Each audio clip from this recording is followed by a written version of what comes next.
नमस्कार दोस्तों, अनसिलेबस में आपका स्वागत है।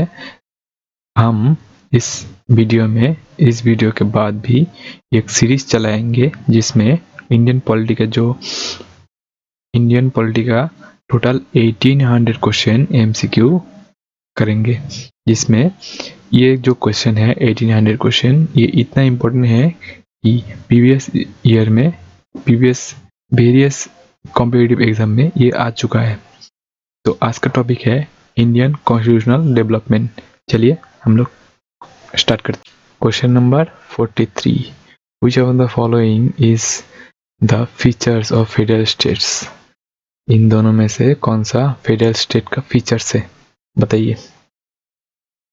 इसका आंसर होगा the power of the central and state constituent unit governments are clearly laid down.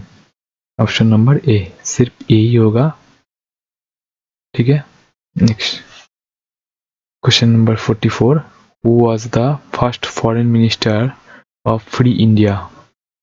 पहला फॉरेन मिनिस्टर कौन था इंडिपेंडेंट इंडिया का? पहला फॉरेन मिनिस्टर बताइए।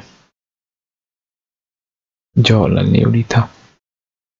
जवाहरलाल नेहरू था इंडिया का फर्स्ट फॉरेन मिनिस्टर। ठीक है, next question, under whom among the following was the first draft of the constitution of India prepared in October 1947 by the advisor branch of the office of the Constituent Assembly? बताइए। अक्टूबर 1947 क्या होगा इसका answer? Option D. ठीक है, यहाँ पे लिखा है ना एडवाइजर। एडवाइजर कौन था? कॉन्स्टिट्यूएंट असेंबली का एडवाइजर था बी एन राव। ठीक है, question number 46, which one of the following is fundamental duty citizen under the constitution of India? इनमें से कौन सा इंडियन सिटीजन के लिए फंडामेंटल ड्यूटी है? ये फंडामेंटल ड्यूटी हमारा पार्ट नंबर कॉन्स्टिट्यूशन में पार्ट नंबर 4A, ठीक है, और आर्टिकल नंबर 51A, ठीक है, इसमें बताया गया था। ठीक है, चलिए कौन सा सही है इसमें से कौन सा सही है बताइए। ये to defend the country and render national service when called upon to do so. ठीक है, चलिए next question number 47, the first effort at drafting a dominion status constitution for India was made in response to the, बताइए, first effort किसने लिया था? First effort बताइए। Simon commission 1927। ठीक है, next question, the constitution of India divided the states of India in category A, B, C, D in the year 1950।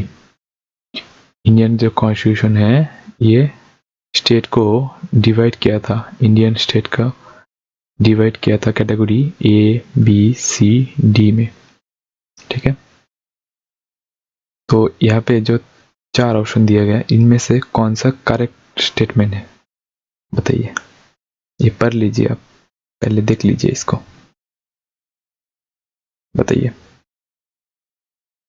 इसका correct answer होगा C, the governor was the executive head of the country, state A category. The Rajpramukh was executive head of the category B। ठीक है, the chief commissioner was executive head of category C and D। ठीक है, governor executive, इसको A category, ठीक है। राज प्रमुख executive, इसको B category, और चीफ कमिश्नर एग्जीक्यूटिव, इसको सी एंड डी, ठीक है। Next, the constitution of India was proclaimed on January 26, 1950 because, क्योंकि, बताइए इसमें से कौन सा होगा? ऑप्शन ए, बी, सी और D,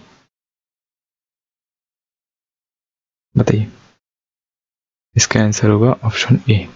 this day was being celebrated as independence day since 1929। ये 26 जनवरी 1950 इस दिन पहली बार प्लेज लिया था, मतलब शपथ लिया था कि हम लोग इंडिया को इंडिपेंडेंस दिला के रहेंगे, इसलिए इंडिपेंडेंस डे इस तारीख को ही मनाते हैं, ठीक है। पहली बार कब हुआ था, कौन सा साल से ये शुरू हुआ था? 1929 से, ठीक है। इसीलिए इस दिन को इंडिपेंडेंस डे भी मनाया जाता है, ठीक है। उसके बाद next question, the idea of constitution of India was first of all given by, idea of constitution पहली बार कौन दिया था? कॉन्स्टिट्यूशन का जो आइडिया है ये किसने दिया था, बताइए। ये एम एन रॉय 1935 को इस आइडिया को दिया था, ठीक है। ये जो आइडिया कॉन्स्टिट्यूशन का, ये 1935 को एम एन रॉय दिया था, ठीक है। The member of constituent assembly were, member of constituent assembly, बताइए। Elected by provincial assemblies, elected directly by people, nominated by government, only representatives of the princely states। क्या होगा आंसर, बताइए। इसका आंसर होगा ये, elected by provincial assemblies, elected provincial assembly से elected था, ठीक है। Next question, which of the following statements regarding the constituent assembly are true, इनमें से कौन सा स्टेटमेंट कॉन्स्टिट्यूएंट असेंबली के लिहाज से ट्रू है, ठीक है। कौन सा स्टेटमेंट, बताइए। It was not based on adult franchises, it resulted from direct elections, it was a multi-party body, it worked through several committees, बताइए। ट्रू, कौन सा ट्रू है इसमें से, बताइए। ये होगा मल्टी पार्टी बॉडी, ठीक है।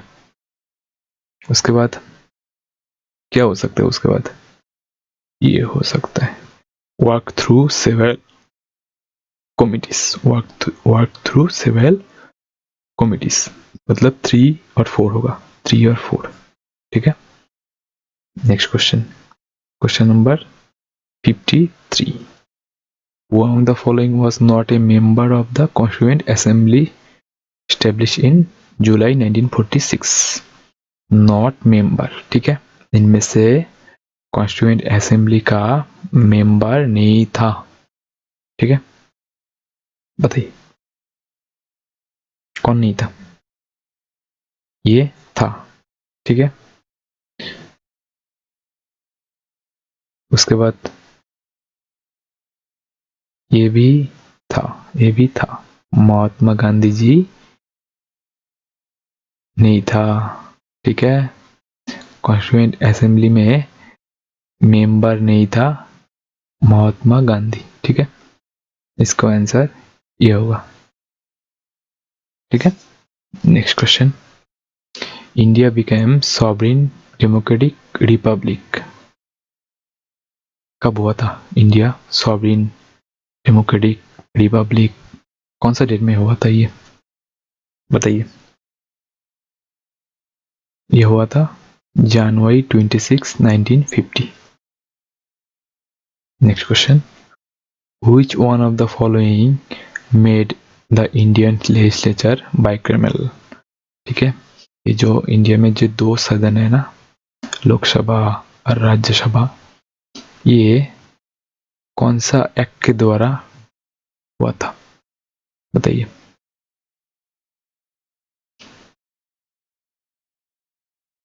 Option B, government of India act 1919। ठीक है, next question. The first attempt at introducing a representative and popular element in administration was made by, बताइए। First attempt in introducing representative and popular element in administration was made by, कौन सा act में पहली बार representative बताइए।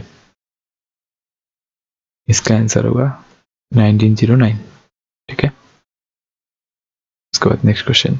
The government of India act 1935 vested the residuary power in residuary power, government of India act 1935 बताइए क्या होगा।